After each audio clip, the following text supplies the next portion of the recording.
Good afternoon, family. How you all doing? This is A10 News Media Group, right? Or network? I keep calling it network. So A10 News Media Group, but it Group. is a network. Okay, well, I want to make sure I say it right. So if people out here watching and following, then they watching and following. Because I talked to a few people today that cussed me out because I didn't tell them we was doing this. So, you know, we a little bit late because I told them 1:30. I still hope that they show up anyway and watch. And we can teach and learn. So, as usual, Uncle Mick is grooming me over here on the politics. And this stuff's wicked, man. We have to, we're not doing the things that are necessary for us.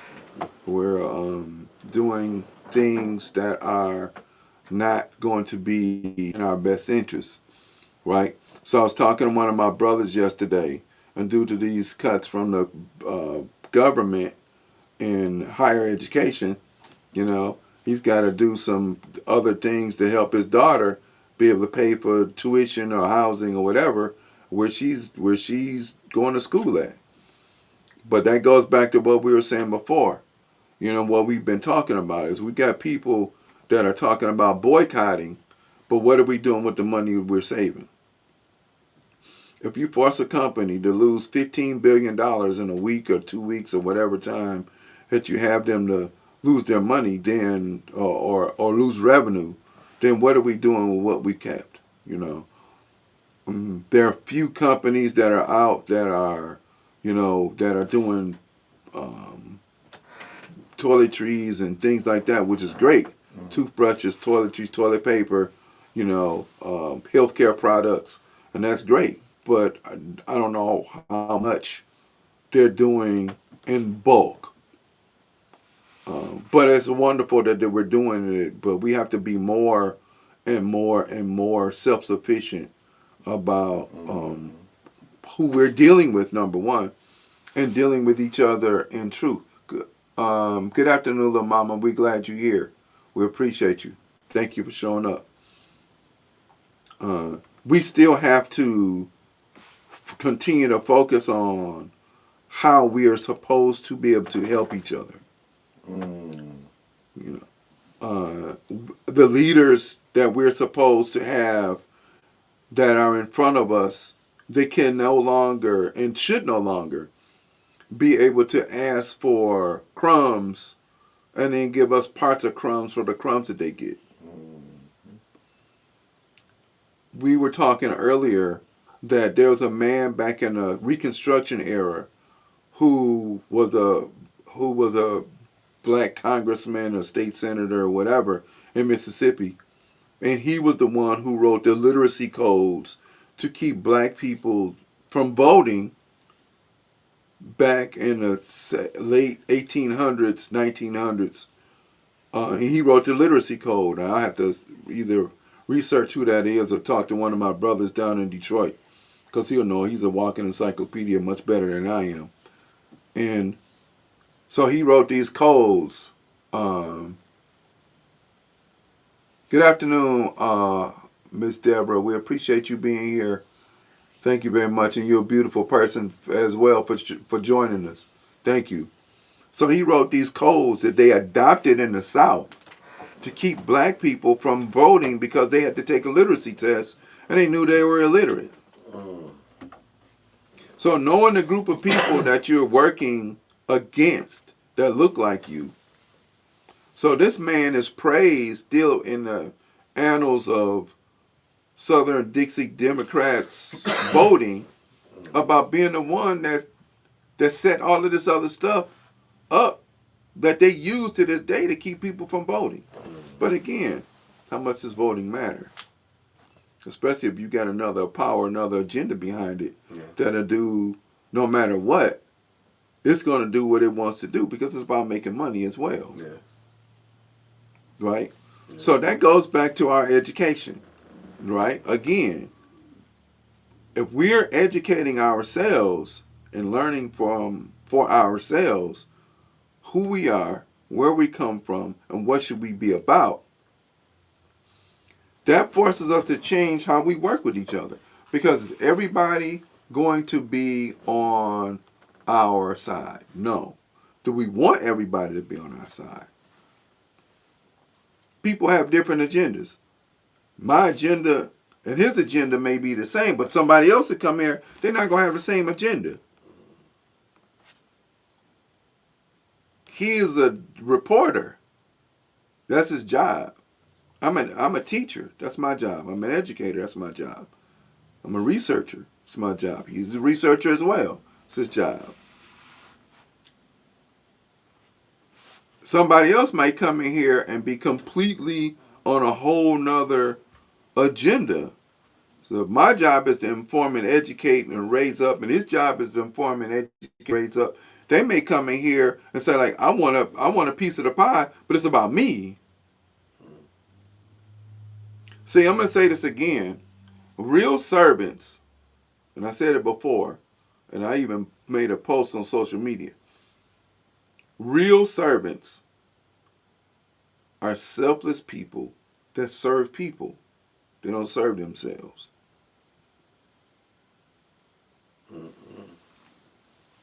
Real servants are selfless people that serve people, and they do not sit out there and serve themselves. But what happens with self-preservation is we look at it as selfishness and not let me amass some of the things that I need where I can help you out if you need help, or I can help my brother out, or I can help my sister out, or I can help a few children out, or if I can help a few other people out. What we look at as self-preservation is I'm going to gather and amass all of these goods and services for me, and I'm not going to do anything for anybody else. Self-preservation is making sure as well, and I agree, that I'm not going to run myself ragged for people that don't care and cannot help me back in return. So if Uncle Meek is giving me all the potatoes and I only give him 1 carrot, why is he going to continue to give me all the potatoes? Or if I give him 1 chicken when I know he may need 4. But I want all the potatoes all the time. So I got a garage full of potatoes and a backyard full of chickens, but on my selfishness, I'm only giving him 1. That's not helping him. But yeah, and I'm expecting to have all the potatoes. See, what we lack is accountability. Whether it be personal, professional, or otherwise, right? It's not to say that we're not going to have moments where, when I'm tired, I'm taking a day off or whatever. I'm not talking about that. That happens. When you live, being a teacher is hard. I don't care. Y'all don't know. Because when you send your kids to me, your kids are going to act differently to me, around me, than they are you. Unless they one of them kids that you let them get away with acting around you the same way they act everywhere else. And then that's okay. Well, that back in the day, that wouldn't cut it. That kid may be put somewhere else because they're just it's not gonna go across the board that your child can act that way with you and in school and do all. Yeah, okay, well, we got something for you. We'll put you over here and you go clean the school grounds or whatever you're gonna do until you learn how to get yourself together. But it's always that also what I can get, not what I can give. That's a new phenomenon in this society, though, right? One of our listeners and our followers just said, "It's always what I can get and not what I can give." Well, see, what people have done now is I don't want to give anything because that may seem like I might get used, but we all are. I'm not on here because I'm not using his time. He using my time, I'm using his time. We getting the message out. I'm eating, he eating. That's part of what it is. Hey Taz, thanks for joining. We appreciate you. So he gives up time, I give up time. That's fair exchange. And it's reciprocal. And that's okay for it to be that way. But what's not okay is either I don't care nothing about his time and I just want to use his time, and then I don't give him nothing back in return, even if it's just information. Period. Right? But as long as we're feeding each other, that's what matters. Right? So leadership is really about being a servant. That's what it's about. Because we also have to identify, and we're not, how the system operates. Why? Because we're sitting here so much more focused on what's happening to me that I'm not affecting the changes that I need to in my home, with my children, and in my community, wherever I work at. And that's what we must do. Part of that is, how do we start doing things in our home? Again, what are we teaching our children? How are we teaching our children anything? What messages are we giving our children all the time? Because if they're watching us, they're also getting messages from us. What kind of message would I send my children if they saw me always out of order?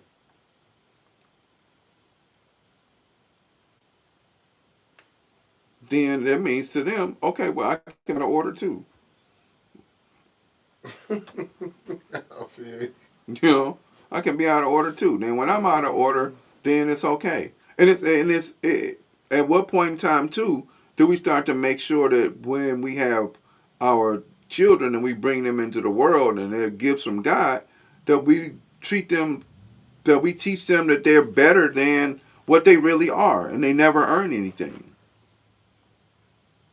What are you teaching them? That the world's supposed to give me stuff and everybody's supposed to give me stuff and I don't have to put any effort and work into it. That's a horrible message. That's a childlike message. And the reason why the world is kind of out of order is because we got a group of people that's running it like a bunch of children. Because it is, it's about me, it's about me, it's about me. No, it's not. It's about the constituents in which you serve. So whether you're a minister or whether you're a pastor or whether you're in a nation or whether you are in a synagogue or wherever you go, it's your job to be serving to the people. And if the people care, then they'll take care of you. They owe you nothing. If you work, you got a job. That's your job. Your job, you're giving your time for the job. Or if you're creating something as a entrepreneur, that's your job. And if you love what you do, it's not a job. But then people take care of you because you're good at what you do. If I'm constantly trying to improve as a teacher and constantly trying to learn as a teacher and be better as a teacher, I'm doing that in order to be able to make my students better because I want them to be better people. Then I don't care about this stupid testing. Testing is dumb because not everybody learns the same way. Not everybody understands stuff the same way or whatever. But this is the standard in which they force us by politics in order to measure what our students are learning as compared to other students. But if everybody learns differently in different ways, and we're clear about that, we've been clear about that for years.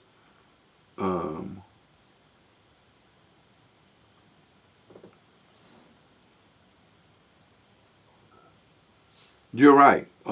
Miss Taz Montana 313 says that's not a healthy mindset for our youth. But we've allowed that to happen. We've allowed that to happen. Why? Because when we grew up and we didn't have a great childhood because of some other circumstances in the system that we're not paying attention to, then what we've done is we want to make sure that if my childhood was poor, that I give my child, sacrifice everything to make sure my child has all of this stuff that I didn't get. But you didn't teach them all the stuff you didn't know. What's more important? Them getting the junk that you didn't get, the toys, all this other stuff, or them getting the knowledge that you didn't have. the knowledge that you didn't have is far more important than the toys you didn't get. I've seen children play with toys, with boxes, and never touch the toys, and were more fascinated by the box because they could do stuff with the box than they did with the toy. I remember growing up and yes ma'am. Well, but we've created that culture where we are expecting we wanted to do that. We wanted to make sure that we whatever we didn't get when we were coming up, that we wanted to make sure that our child got. I mean, I've had to explain this to several young people. So how do you think that's going to benefit your child? It's not. Because if you give them everything, what do they learn to work for? I don't see, like, if I'm mad, if my child acts up or whatever in school, and I'm going to take your phone. Oh, no. Oh, no, we're not taking your phone. We're not taking it. You can keep the phone. You're going to need it. I remember one time not cutting the grass, and my dad told me, "Oh, we out playing ball because these street lights come on, grass didn't get cut." Okay, here's a flashlight. Get out there and go cut the grass.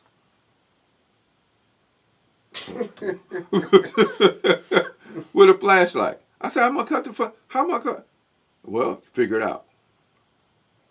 So we're not teaching people how to think anymore because we're thinking for them, right?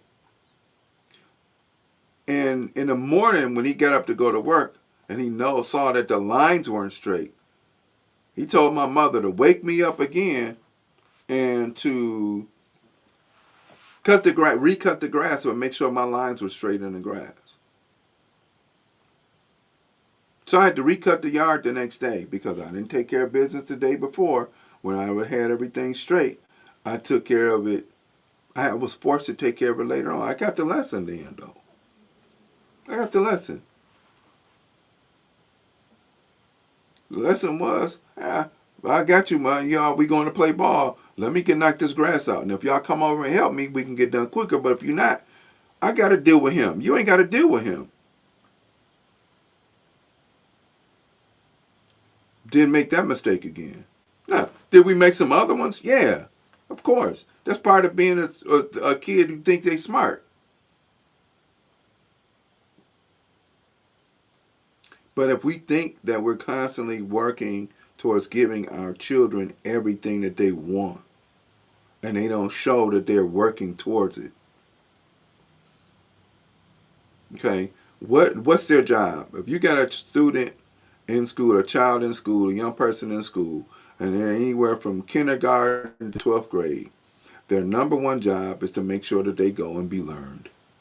But your job, even more so, is don't put them in the hands of teachers, even in teachers like me, right? Now, if I have my own place and my own stuff, then we got something completely different. I promise you that. But I also have to follow guidelines because that's what they pay me to do. That don't mean I don't put other stuff in there. What I'm saying is I would prefer that it be more dominant in what I want them to learn and what I know is important for them to learn than for wait a minute, they walk around with Gucci on their backs and Jordans on their feet with a 1.5 GPA. Whose fault is that? Parents. It's the parents' fault. Yeah, I see no lie detector what you just said. No, you're absolutely right. The whole thing, I got this, I'm driving a new whip and all this other stuff that you didn't got a job for, that your parents gave you, but you barely graduate. But you know what that stemmed from, don't you? Let's be honest. We was, I'm going to say, I ain't going to say so much of my generation, probably my parents, because you can tell when it got leaner as you got older. Right. I think maybe the strict that things. Okay, Deborah Luna just gifted. Thank you very much. Thank you. We appreciate you all. Yeah, she just gifted Conscious with a membership. All right, beautiful. Man, thank you. Thank you, Miss Luna. What I was gonna say, what I'm trying to say is that I ain't gonna like my uncle Ed because he's no longer with us, but it take him to tell you the stories on how he grew up. He looked at it as my grandfather's a drill sergeant. Right. Yeah. Was strict. how he was with his kids was a little linear. And don't get me wrong, my cousin and his son did that in 30 years of his life in penitentiary, Right. just now getting out. Right, because he had a softer life and he wasn't. He was more leaner, and I think, and that's where, even with me, with like some of the 70s, the 76 and 80 babies, it was like from how you seen, how you came up. Cause what wasn't accepted then is accepted now. Yeah. So that changed. A couple things made that change. Number one, there was a Jewish kid who went to ACLU and said that we shouldn't have prayer in school and we should no longer have corporal punishment, which that's a touchy subject with people. Mm-hmm. But the other thing that has taken place is where schools don't send children home anymore for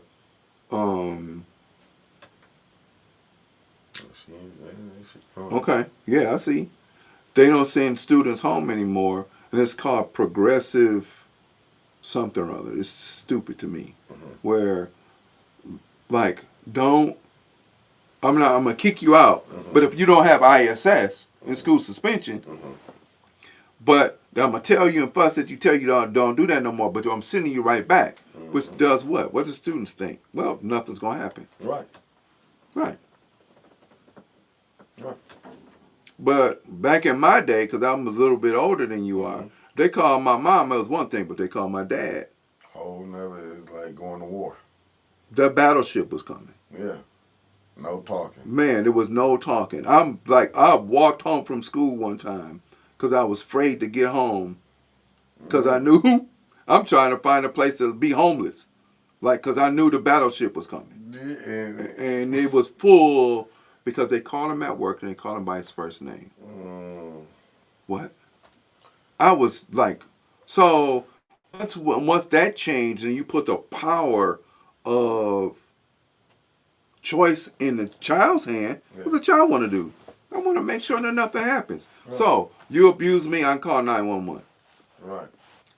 You hit me. Right? We see many scenes in movies and in real life. Now, that doesn't mean that people are out of order. Right. Teachers that was paddling was out of order too. Yeah. Trust me. You know, hitting especially young black men extra hard, extra licks, the whole deal. Yeah. But as parents, we're not parenting. It's, I'm going to take your phone. I'm taking your phone. I'm taking something else. You ain't going to be able to sit down, I swear to God. Right. I promise. Right. But what did you say the key thing that you said was you was walking home was making lifetime decisions like where I'm going to move to. How many of them kids are feeling like that now? None. Because you don't have an 18-year-old killing a 14-year-old. Now his life decision, he's going to be somebody's cigarette boy. Yeah. You know, you don't have, it was, I'm trying to find, and when I got home, I was so glad he worked a double. I cut the grass, washed the cars, washed the dogs, trimmed the hedges. I did everything, right? I'm up, because I knew I was going to get killed. Yeah. He come home late. I'm laying in the bed, right, working a double in GM. He come, I hear the door open. I ain't sleep. I didn't sleep. Waiting for this killing to take place. Yeah. You know what he did? He woke me up in the morning, told me it was time to get up. I didn't sleep all night long. That was the worst whooping I ever got in my life. He never laid a hand on me, never said nothing to me. But in my mind, I knew I was going to die. Yeah. Because I messed up. They called him from school. Man, you didn't call us. No. And I told her, in the first place, if I call you from school, if you come get in my face, I'm off. I'm getting ready to take the rest of the day off because we getting ready to do this now. Yeah, no, but see, that's you ain't come and say nothing to me when because, your child out of order. Yeah, but see, and that's the thing. This is what we didn't understand. See, when you let a child do that, because when the police grab them, they don't handle them with care. No, and they slamming them on the ground. Yeah. And where are you then? Yeah. Where are you then? Yeah. Don't be calling my baby at that point. Or don't go to the court and call my baby at that time. You created that situation. Yeah. But I'm not going to say just you. We all have. Right. Because you can't sit there and tell me not to chastise your child when we're out in public, right? Right. Let me give another. This happened to me yesterday. Go to a little my little I call him my grandson because Yeah. I raised their moms or that was in their mom's life, and the little boy hit me, hit him back. He's 2. I don't give a damn. Don't hit me. That's how my mother was. Yeah. So he did hit again. The first time it was like, one of them little light ones. The next time, hey, don't hit me. He started screaming and crying. I don't care. You're going to sit right here. You scream all you want to. People looking at me all crazy. No, I don't care. No, but just think about it. Back in the day, and like I said, we can go, because I'm 40. I got to say 40 years ago. Yeah. It wasn't that now, like when the adults was chilling, having their kids Well, either in what? the basement or in the backyard. The kids had a designated area. They wouldn't intermixing with the adults like they is now. And don't get me wrong, everybody had that one cousin that was grown at 16 and 17. Right. Yeah, everybody. Yeah. Every family Everybody had that. got But them. Yeah. really that cousin, reason he was grown because he was born, that was one of your 18 kids that was born when your grandmama was still having kids. Yeah. See, people forget that. Yeah. You know what I'm saying? You had a lot of that. That's why when you seen back then, you had cousins growing up with their aunties and uncles. Yeah, because you wasn't getting embarrassed because some 16-year-old girl had a baby and she wasn't supposed to. They sent that girl down south.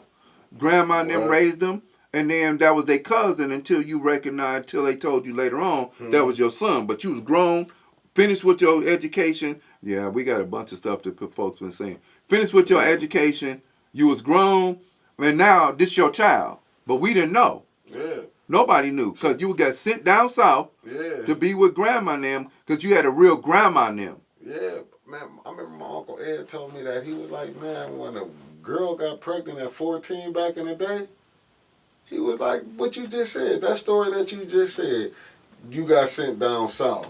But here's the other part about that. When she came back, guess who got married? Man, I'm trying to, You got, okay, that's your child. Yeah. That's cool. You might mess around with somebody else, but when she come back home, guess who married? Where you think shotgun weddings come from? That ain't white stuff. That's our stuff. No, my cousin, I ain't gonna say his name. But I was born in '76. I wasn't ready to get married, but he said, man, I got her pregnant. Cousin. Yeah. He was like, man, I was just 18. You were just 18. Well, you shouldn't have. He said next thing he know, man, he was being married in '76. In '70s, and guess what? Guess who was over in the corner? If you decided you wasn't gonna go head on, because they forced us to be men and young women and be accountable for our actions, and that's a lot of that stuff is what's not happening. Being accountable. Yeah. Key word when you just said accountability. Yeah. See, back then you didn't just get to test drive the car. No. Now you gonna drop it back off. Oh, you gonna drop it back off with it? You gonna drop it back off with a car seat, huh? Man. No. And I'm not buying all of this. Oh, every time I get pregnant, I'm gonna have one of them parties. What do they call them parties for? No. Baby showers. Baby showers. Nope. I'll help you with the first one. Yeah. I ain't doing 2, 3, 4 down the line. I ain't sending nothing. You gotta between them to somewhere. Somebody better be working. And if you married to them. Yeah. Get to work. But that's how it, and guess what? Who grandmama was staying with? The grandmama didn't go to the home. No. She didn't go to the home. That's because we become professionally white. And we want to send our children, our grandparents who and it's really African for that to happen. Right? It's really African for the grandmama to stay in the house and help raise the children. Yeah. And it wasn't grandma's here and she's a burden. Yeah, no. Them was totally different times. But you had a family structure. You had a family structure. See, the family structure is so messed up. Well, because look at what we follow feminism. Yeah. Our women follow feminism, and I don't care, it's going to make some of y'all mad, but don't get mad. Look at your actions. We follow feminism. We followed another group of people that never, and see, this is the reason why y'all got to read. So this is not just coming from me. Go read. All right? Go read. And I don't care nothing about your emotional responses. Go read. Intellectual warfare. Yep, we're going to get into this in a minute. Right? So what's happened is the system said, okay, and look at the movie Claudine back in '69 with James Earl Jones. This is what they told us in that movie what the deal was. you can't stay here because he's there as a garbage man willing to help raise her children because he loved her. Him and Diane Carroll. Yep. Okay, Diane Carroll. I remember that. Yep. And she said, you can't stay here because all my benefits will be taken from me. He lost his job. And then he lost his job. They fired him. And then where did he have to go? He was homeless. Watch the movie. So they was telling us what was going on in the system, right? So because things happen, women get pregnant. We don't force the boys to marry the women, the girls, because that's the righteous thing to do. And then it being the righteous thing to do, now you got, I know we got a bunch of comments to go holler at because I see them fussing and I love it. Now you can, like you said, you can test drive the car and you can put it back. No. If you're going to test drive this car, you keeping it. Yeah, you bought it. Back then, you bought it. Yeah, you bought it. Now it's, not only is it test driving, a whole bunch of people then test drove it too. Yeah. Because now we're saying that you don't have to be chaste anymore. You don't have to have virtue. Yeah. You can do what you want to. That ain't us. Yeah. That is not following our culture. Yeah, I think I do agree with you because everything became so sexually hypersexual. But you were seeing it coming because when you go back to what was her name? What was her name? What was the one? The president, Marilyn Monroe. Yeah. Now I'm bringing it up. Let's just think about even going to the soap operas. Yeah. What was her name? I remember everybody. Alexis. Everybody wanted to be her from Dynasty. Dynasty, right? Even what was the one lady never won a Oscar? Not an Oscar. What was it? A Tony. She always wanted to be. She was on General Hospital. I can't think of their name. I used to watch all them soap operas. My mother, when I used to get kicked out of school, right? I had to sit and I hated that watching General Hospital, all that. Luke and you know what I'm saying. The whole deal, right? When you seen these, Susan Lucci. Thank you, T from the D. Thank you. When you watch that, see they promoted a promiscuous women. So but here's the thing. Yeah. Okay. So then if we go back talking about the system, right? If we go back and look at what happened on the plantation, what happened through the whole process, right? So even in warfare, when another country invades another country and takes it over, the first thing they do is rape the women. Yeah. They break the women. That's the first thing they do. Right. And that's period, anywhere, right? Like she gave me the name Erica Kane. Yeah, she knows. Her real name was Susan Lucci. Yeah, thank you, T for the D. Nah. Yeah. Fast. So you rape the women. So what do you do even here? Is you break the women. You break the women. It's not about breaking the men. Even when we went back and talked about the Willie Lynch letter, they broke the men, but they used the women for that to happen. So even in Claudine, right? I'm not going to give up my food stamps and my Section 8 voucher in order for you to stay here. You got to figure it out. You got to get out and figure. Even though you're helping me raise my children that are not yours, you're providing guidance for me and my children. But at the end, he had to leave till he found another job. That was in 68, right? Yeah. That was in 68. They were showing us what was going on and what was to come. And we bought more into it because what did we do? When Cosmo came out, we followed her. Our women did. We liberated. We could take our bra off and cool. I don't care nothing about that. But understand your position here. Right.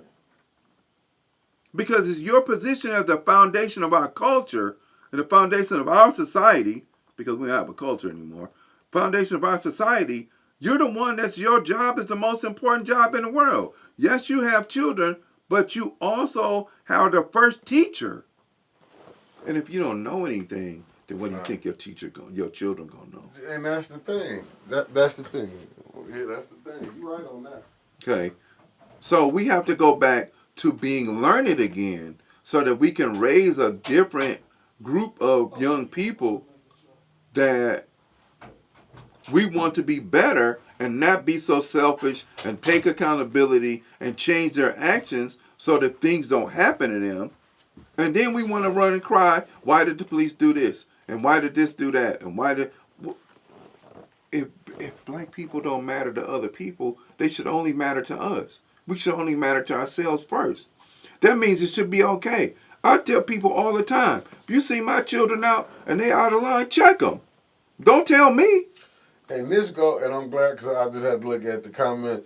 Deborah Luna, you are so right. And this goes back to that, what is that, our ex-kids money program. Yeah. They find so many ways to to me, they just doing studies. Don't get me wrong, because they've been doing studies on us. You created a generation on what you saying on women. Like, well, I can get paid. I remember my uncle Ed used to tell me this. He was like, man, you in the shop. He said, you didn't, the woman didn't have to work. She was getting paid. Right. Only thing was, all you had to do was say you didn't stay in the house. Right. Oh, man, I have my address up there with my mama, I'm just saying my uncle said they married, but he said we played the game. Then he said when he looked at it, he was like, no, you can go to work and still get this. And that's what she is. His wife ended up eventually, she just became a registered nurse. Right. And he was like, but when you was seeing it, and you gotta sneak out how they come in and check. And he was like, when you look at it, I remember him telling me this like in the 80s, man, like 88, 89. He used to couldn't stand it. Yep. He used to tell me, he'd be like, man, don't believe when they telling you it's more of us on welfare. No, it's not. It's a lie. Right, and that didn't dawn on me until I got in my 20s. Like when I started watching Fox News, and I'm like, you know what I'm saying? But how many was really going to be thinking like, hold up, we only 12% of America. Right. How we the only ones on welfare? Not only are we the only ones, but we make up the greatest number. In the state of Michigan alone, there are 13,000 black men locked up. Some of them juveniles. But that's the thing. How is we most incarcerated? Right. We leading down there number one in everything. Unhealthiness. Right. Yeah. Drug addicts. Right. I'm just saying, how can we be down there? Because we followed a group of people that said we should stay, and we didn't follow the concept. I mean, because we had it at one time, but white people were just really blatantly clear that you're not going to have your own self-sufficient town. They destroyed them. So what do? Well, they gave us integration, and on the other hand of that, instead of us rebuilding. And then when they gave us that allowed us to have access by crumbs of something that we didn't have access to. Now we can live in their communities.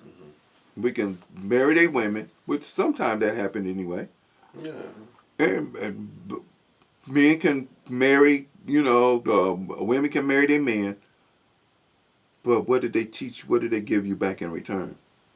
They gave you disease, they gave you decadence, they gave you out of order, they gave you all of this other stuff in return for your money.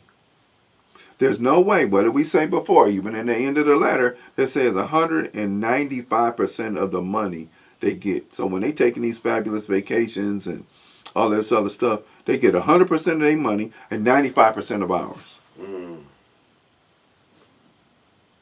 And Miss Lynette, you're right. There's a few, especially women that were pharaohs. Hatshepsut was one of them. Queen Ty was another one. Queen Nefertari was another one.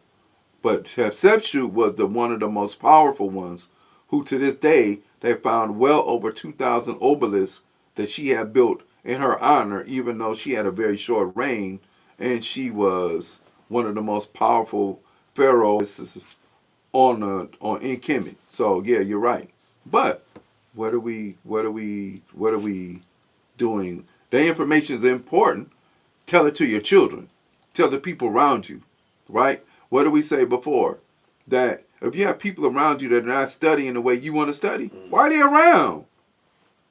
Why you got them around? No, that's what me and Brother Robert, we had a good conversation this morning. We were saying, because he was talking about the boycott, not the pivot, but he was saying he was like, Brother Mick, how many times, he said, did I holler about boycotting? How many times? He said, he in the school system too. He's like, brother, he said, I'm teaching high schoolers, reading at a 3rd and 6th grade level. Yeah. 3rd and 6th grade level. Yeah. But at the end of the day, if you have a child Yep. and you send your child to an institution, Mm-hmm. if you're trusting the institution to teach your child to replace it, not gonna happen. But if you're trusting yourself and your skills, which means this stuff you gotta sacrifice, right? So now I got like 3 or 4 students that I tutor now. Mm-hmm. It's near the end of the school year. It is what it is. But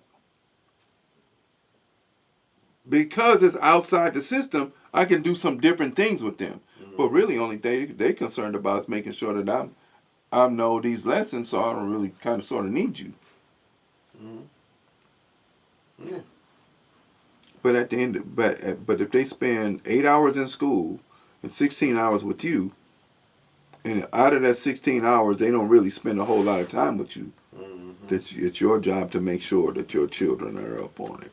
Don't blame the teacher first. Mm-mm. See, that's wrong. That's not being accountable. I agree. It's not being accountable. I agree. Right? So your niece will be home today, right? She's ready to graduate, which she'll be here for a week, and graduation's in May and all that other stuff, how it go. But at the same time, I'm always, how are your grades, how are your grades? And I did that with my other children too. How are your grades, how are your grades, how are your grades? Yeah. Some didn't do what they as good as they should have. Mm-hmm. Part of it was their reason, excuse, whatever. Mm-hmm. But that doesn't mean I wasn't involved. That doesn't mean I wasn't asking questions. That doesn't mean I wasn't talking to teachers. That doesn't mean I wasn't even if it meant to be intrusive. Mm-hmm. I don't care. My son was in college. Hey, what you doing? What's your classes at? Where your papers? Now, if he chose not to give them to me, he made that choice. Mm-hmm. But at least I inquired. But when we're talking about lower grades, you got to be intensely involved in this process. No, because let's be honest. I'm not even finna sugarcoat it, because you done been in this classes. Now, we can go from even when you was in school to I was in, but it wasn't more when you was in school. I started seeing it more when I was in school. But you remember, a lot of people, just to give you an example, and what type of people did you think they brought up here from the South? They came to work in the plants? They was illiterate. Okay. They was illiterate. Okay. And they knew that. Okay. Because the only thing I needed you to do was to go study. But that doesn't mean that they didn't have the capacity. Right. Because my dad, I didn't know that he didn't graduate high school. Right. Right? I'm seeing him taking class. I'm thinking he taking college courses like my brother. Right. I didn't know he didn't finish high school. Super highly intelligent man, but he had to make money. Right? So then, when he did what he needed to do, I was like, oh man, I'm looking at his grades. I'm like, oh no. And that was a competitive fire in me to say, oh, I see his grades. I'm thinking he in college. When I found out he wasn't only finishing up his high school. You know how many did Dave? My grandfather didn't finish. Yeah. You know but they were super smart in other stuff. Yeah, and they were able to teach other things. Right. And it wasn't like, well, dang, you didn't finish high school, so I ain't got to. That's some bull. No, they made their kids finish. You gonna finish this damn school. Yeah. I don't give a damn what I didn't do. You gonna finish this damn schooling. And that's what I'm saying. You had General Motors. They took the parents, but was able to educate the kids. Yeah, but see, that's where now what it is we're hands off. Right. We're hands off in educating our children anymore, unless something happens and you're talking about suspending them or kicking them out. Now I want to be active parent. Yeah. Be an active parent and making sure they know what they're supposed to. Because you know if you're sick. Like I say, going back to there, man, I done had people, because I be seeing when OG Wig put it on there, right, man. You remember when you had to read in class, this is really like you would be in elementary and like say junior high. When your teacher tell you, hey, I want you to read this part. Yeah. Man, you would see people would be struggling. Let's just be real. Right. Parents know that. You know if your kid couldn't read. And that's the sad just part. Being honest. Just the sad part is you want to blame the teacher. No. Yeah. No. Because I don't stay with you. Right. You don't give me an hour at the library with your students, all of them, to make sure that they have these skills. And even at that, they go, oh, I got something else to do. And what do? We let them go do something else. Mm-hmm. She thanking Deborah Luna for the concert. Oh, thank you. What you think? But what you think? What they tell you from from the conception stage, read a book. Man, while you pregnant. There's so many things they telling you to do this and that today. Constantly telling people to do this. What to do before. Yeah. Right. Do before. You know what I used to do with my son Manny, my oldest. What I used to do with him, with his count, and I'm not gonna lie, his grandmama and them did more, because they was very, very in education. How I would help him count, we'd be throwing the ball back and forth. Right. I'd be like 1, 2. If we messed up, we got to get it Start back. over again. Till we get the 10. Right. And then work. He was 3 or 4. Right. Right. But you were teaching them something with a tool. Not everybody want to give them a tool and don't teach them nothing. That was just little basic stuff. We'd be sitting up in there. I might have been playing my Xbox. I was an Xbox player at that time. He was about 4 or 5. Be throwing her back because he want to come over here. We'll do it. But them basic tools. All right, keep on talking, Miss Lynette. We're going to have you on the show. And hopefully you live around here somewhere where you can get in. Because you're absolutely right. You're on point with everything we're talking about. But that goes back to your people that you elect. Right. See, this is what they don't like. This is when they say voting matters. This has come down to the people that you elect. But see, we're electing people based on friendship and emotion, and based upon what they say. Mm-hmm. I will never forget one of my brothers ran for school board president years back. Mm-hmm. Come knocking on my door. Hey, man, can I get your vote? Yeah, you can. What's your agenda? What is it that you plan on bringing to the school board that I should support? Mm-hmm. You know how long that conversation lasted? Not long. And then I'm off the porch and I'm going, now he got elected. Yeah. But I didn't vote for him. And this is somebody I know hey, we grew up together, whatever. But if you couldn't tell me what your agenda is, right? Why am I voting for you? You're talking about trying to shape the minds of the youth, right? Yeah. What are we voting for? He won because of being popular. As they all do. As they all do. And my thing is, at the end of the day, I'm not, well, we're going to recall you. No, we're going to talk right now. Yeah. You're going to come in here, you're going to do what you said that you were going to do for us. These are the things we need. See, people don't go in elections with a list of demands. Right. I don't care nothing about that. We need to talk. Yeah, but see, you going back to the old ways. Oh, that's the problem. I'm being a dinosaur. No, but that's the truth, though. But I ain't gonna even say it's the old ways. It's just it's called accountability. Yeah. Because don't get me wrong, you get people in here. You cannot say, and I know I'm gonna get in trouble. I don't care. You cannot say how the city of Flint looked from the school system to the way. Then in every function of government that run Flint, you cannot tell me how this city look is being ran like a fine wheel or machine. No, of course not. Of course not. Because people have agendas. Yeah. And it's fine for people to have agendas, right? At the same time, as a parallel, I'm held accountable for what my students do learn and be. Right. My position has always been, I'm not worried about state testing. I'm worried about how they become as people, how they grow up as people, how they fare in the world as people. Right. One of the greatest compliments I ever got was a student I had in Beecher. And he posted it on social media. He said, if it wasn't for Mr. McCants, you live in the DMV? I'll be out that way. Yeah, we international. Man. Yeah, that's what, yeah. But he said if it wasn't for Mr. McCants, then we and our classmates who are still, all of them stayed together, nobody lost their life.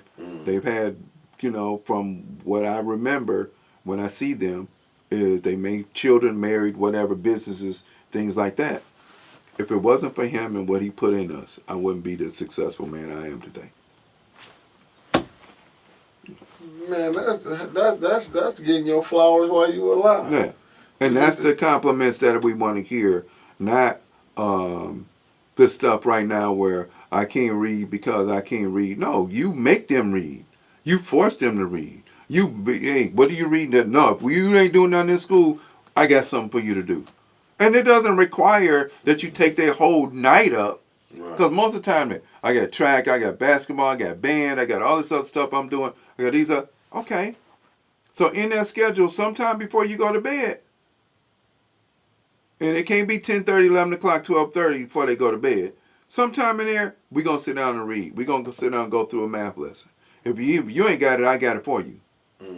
My daughter come home. I'm running through her stuff. Right. You ain't getting no free. You live in a DMV, I got you. We gonna make it. We gonna get you a link so we can hook up. Yeah, no, most definitely. You said you cause just think about this. This to show you.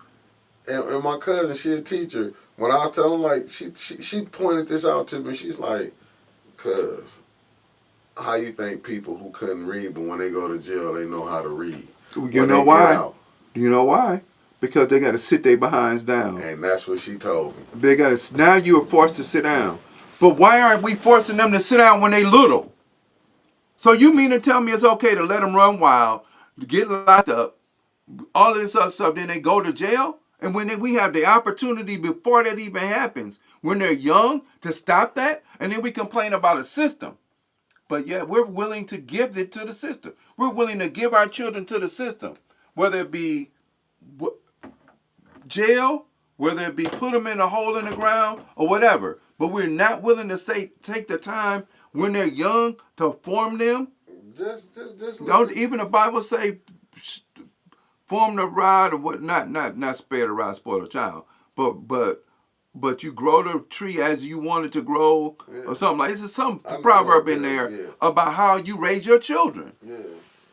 I don't have no issue with sparing around too. Yeah. Raise them out of the way of the heathens. Yes. If I'm not mistaken, I yeah. Be wrong. So if we're raising our children and we're taking every aspect of who they are as something important, both on the father side and the mother side, because of both sides, there's some people that they trash. I'm being good because I'm just being good. Because every time I get a little passionate, I see he raise his eyebrow. So it's like, you got to catch that word. We're going to do this on a day where I can let cut loose. Because this is a bunch of bull. Yeah. We're as a parent, it's my job and the job of the mother to make sure that even if we're not together, that we got to make sure we do the best for our children. And we don't do that. We just throw them out there and it's whatever. And then if something happens, we're going to cry my baby. No, the hell no, it's too late. Yeah. You let that happen. We let that happen. But if you keep me as a man from checking your child, then that's on you. Yeah. That's on you. If you keep us from being a community, so we're protecting each other. And I'm watching this back. We got the mamas over here with the babies. We watching it. We all in the store. We doing this. If you stop me from being the lion on the savannah because you're afraid that I might hurt your child, or you're afraid that then you're guilty. Then what are you going to do? Then what are you putting into a place that's going to help your child? Right?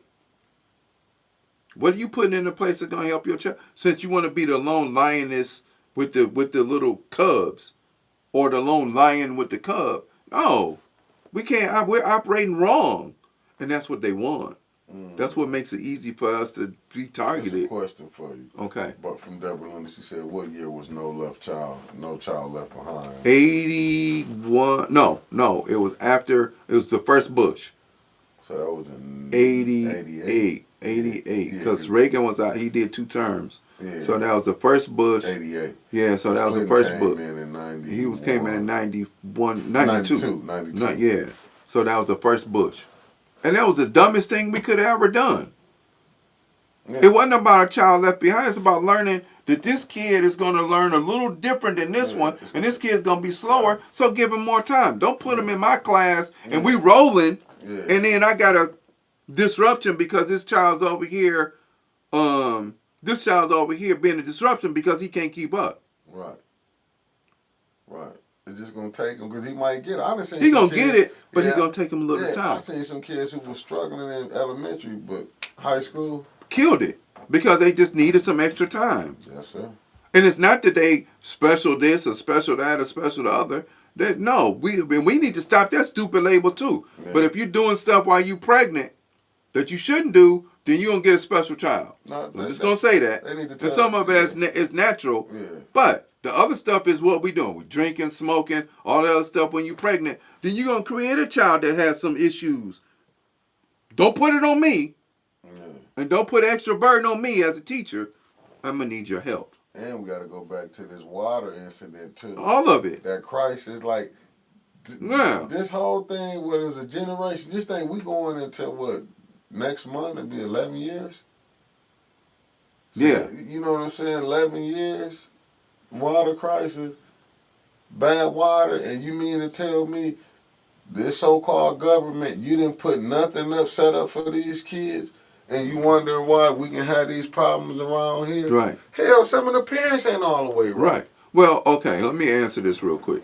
Said you have some teachers that just pass students to the next grade knowing they weren't ready. But you also have parents that say you're not going to hold my children back because that's some of the power that they have in the school system. It's not fair to the kid. But we also know that if you're going to go ahead on and pass your child, regardless of my recommendation, because I got a couple, I've had some in the past, I'm like, look, just have them do something. Give me a reason. They show me, not that they were bad kids, I just know that they may not be at this level right now. But if we, nothing, okay, well, guess what? And then when I tell you that the kid's going to be repeating a grade, then don't be upset. Because I already told you. Yeah. I already told you. Yeah. And I'm trying to you to help me out. Now we in May and you want to, how can I? Don't call me at May. This is already April. This month is over with. We got April, May, June. You can't talk to me no more about that. You know, you should have talked to me back in December when I'm pleading with you about, hey, I need your help.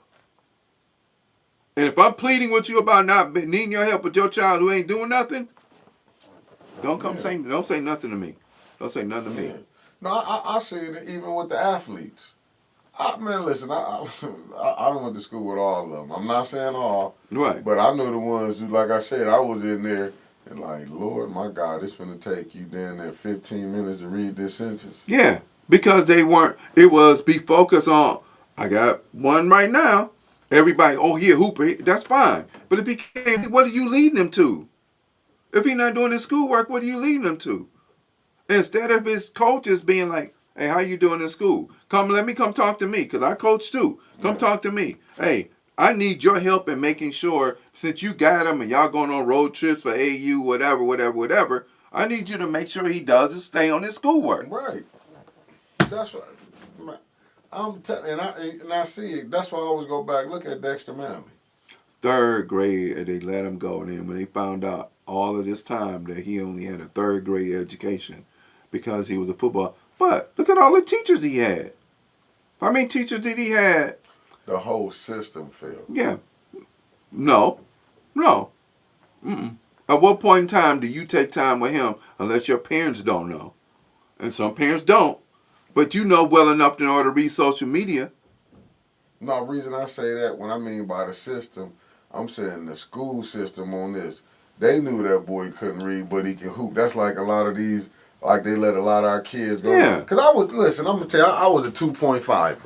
I just made the cut that would be eligible. I just could make the cut to be eligible. Mm-hmm. And then when I wanted to get my 3.5, but I seen when people who was having 1.5, and you know you wasn't supposed to get on there. They start like maybe a little later. They was pushing it, but man, they was playing kids that they knew wasn't eligible. I can say it now because they can't go back and do nothing. They knew they had kids that wasn't eligible. Right. Yeah. But they liked that going to them conference championships and getting the school out here doing it. They knew it. They knew half them boys was hustling. Yeah. Yeah. Oh, absolutely. I do believe now the sports was saving some of their lives. Yeah. Because you was keeping some off the streets, but it's like I was told to me, it's only 22 position, 11 offense, 11 defense. Right. Basketball is even smaller than that. You got 5 positions. Right. You know what I'm saying? But if you give them a dream, we go back to that again. If you give them a dream, then maybe, perhaps, kind of possibly, they'll get somewhere. But why are we giving them a dream and not a hard work ethic in order to say, well, if I can't make it here, then I can go to Africa. I can go to Europe. I can go to China. I can go somewhere else and play. Because it's not prestigious to play over there. You know why they don't? Because, right, what you just said. Yeah. This how I knew Shaq was crazy. When I seen Shaq, you went from $20 million a year. This just show you. Like I said, my Uncle Larry to tell me this, the economics about it. Yeah. You went and played for the Suns, Boston Celtics. Still your name rung bells. Yeah. You went and played for 1.5. Right. You took an $18.5 million pay cut. That's crazy. $18 million half. Go look at what he was playing when he was getting traded. Yeah. $18.5 million pay cut.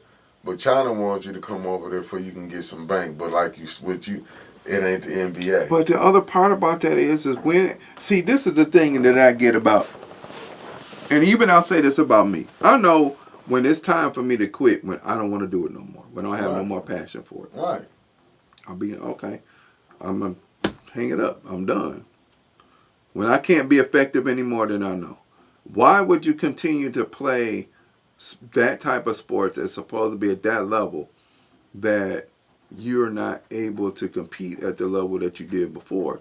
And that's like even with boxers who I'm going to keep fighting until, because it's competitive fire. I get it. Because I'm a competitor too. But there's also, you know what? I'm straight, man. It's time to hang it up. And I will know, as a teacher, I will know. When I can no longer be effective, I will go like, you know what? Let me hang it up. It's time. It's time. I'm going to go do something different. But as long as I feel I can be effective and create relationships and get them to pull the best out of them that I can, that forces me to pull the best out of me that I can. But the thing is I can't do it by myself. I can, but that means I need all of my children for the whole school year to be at my house where I know that I cook, I know that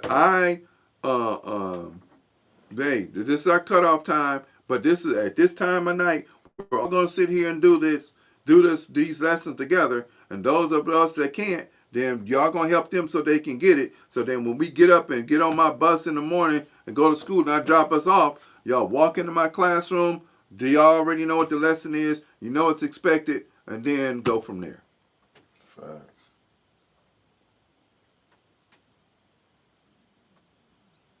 Let me mention a book, going back to our education again. Well, I don't even know if we want to do that this time because I brought this other book in and talked about some things, but we covered a lot today, about our accountability. And it goes across the board. It's about our accountability going across the board, talking about what we need to do. Be involved. I don't care how old your child is. Be involved. Be involved. Go. I don't care. I need to talk to your teachers. What are we learning? How can I help them be better? And then that means you have to be better as well. I don't understand where people think it's okay to stop studying. Where did that come from? You should study all your life.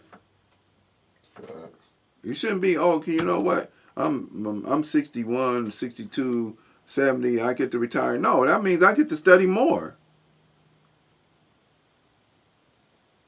Period. That's it. And always talking to people in exchange of information. I'm thankful today for people chiming in and having this dialogue exchange. I think it's awesome. Ramen noodles. Only if you make a soup. You got to make a cheap chicken soup with them ramen noodles. No, she was saying the babies that's 11 now from the water crisis. Oh, okay. That's what they would make. They was eating ramen noodles with the water. Wow. But then on the other part about that, saying that, is what are we doing in order to make sure that because we had a machine here that got destroyed, right? They moved it over to the Sylvester Broom Center. We had a machine here that was giving purified water, from the atmosphere. And people messed it up. It may not have been us, but somebody came in and wrecked the machine. But I believe it's still operational. If not, I'll find out. So we here. But at the end of the day, and I get that, But at the end of the day, and there's stuff that we can do naturally to pull those poisons out, right? Those of y'all that like to cook, use cilantro. Cilantro is a real good heavy mineral reducer and pulls that stuff out of our system. So use cilantro.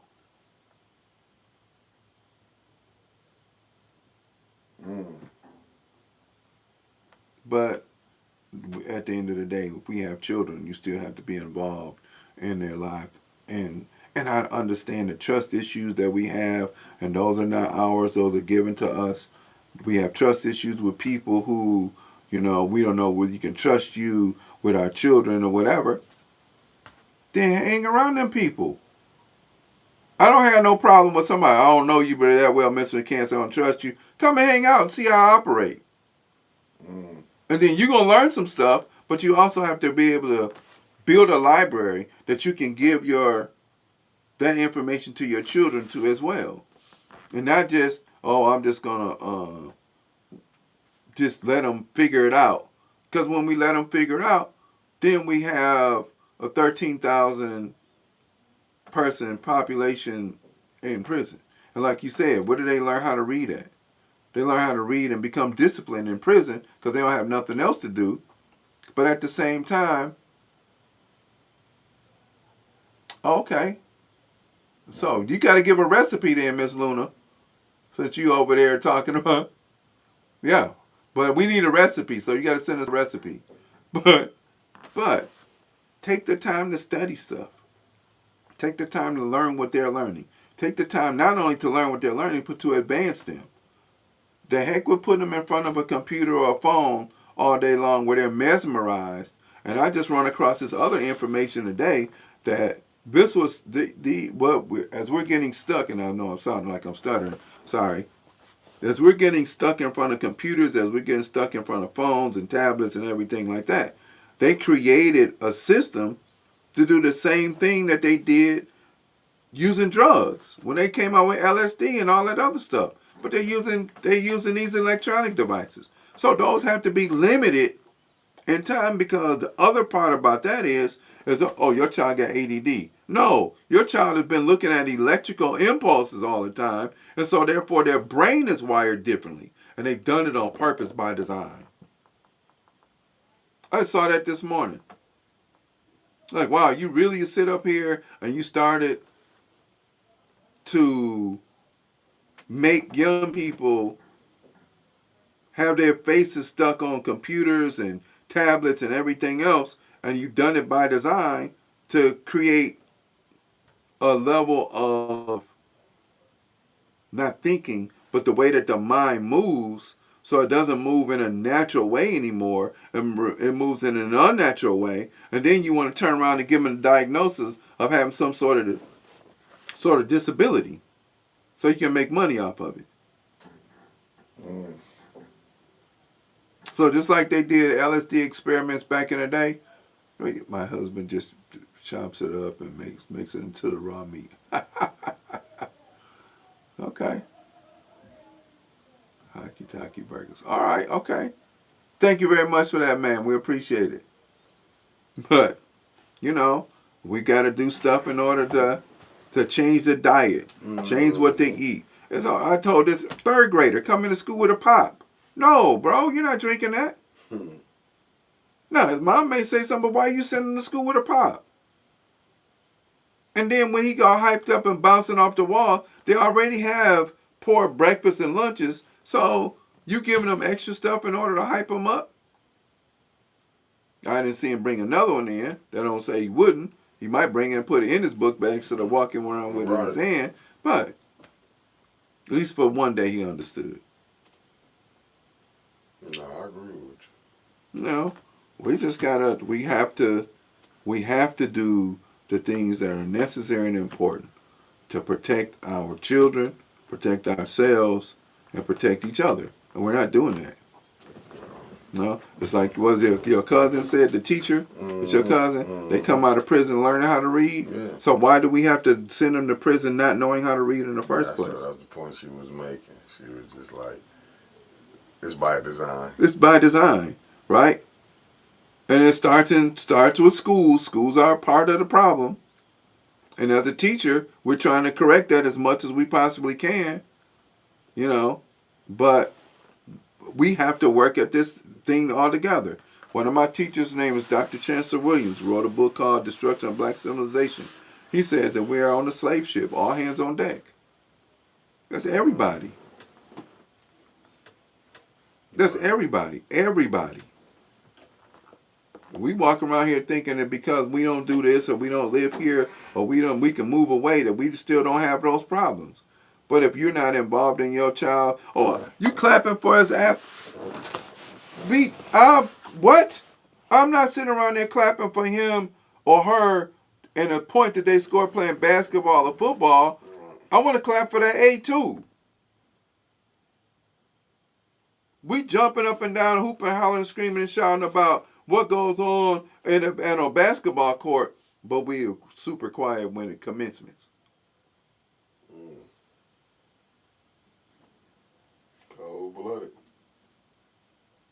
Because if they do well playing sports, they can get us out. That ain't their job to get you out. It's your job to get you out. No point. But why aren't we clapping for how well they do academically? Why aren't we clapping for that? Because that's not celebrated. Right. Because that means being you're a nerd. Okay, cool. No problem. We got these crazy people that y'all talk about running the country now. Yeah. Right? You know, they're running the country now. You was never supposed to be educated. Right, in the first place. Yeah, so that's why they content. Yeah. Yeah, well, we're comfortable in our oppression. And that's really all it is. Right. We're comfortable in our oppression. We're never meant to be part of the citizenship here. We're always meant to be servants. That's it. Yeah. That's it. So then we made a decision that we want to stay, but yet we want to stay on their terms and not our terms because we don't know what our terms are anymore. Because we don't read anything in order to know what our terms are anymore. Got a point. Yeah, you ready? Yeah. All right, family. Thank you all for joining us today. We're glad we were able to spend today with you all. Thank you very much for all of the wonderful points. Hopefully we'll be able to go back and look at all of the wonderful comments. In the DMV area, we're going to get you a link one day so we can kick it. Yeah, we're going to send you a link. So thank you very much. This is Brother Elliott and Brother Mick. Happy Sunday. Whatever y'all do, just be careful. Go study, please. We appreciate you, Miss Luna. And thank you for the recipe. All right, family.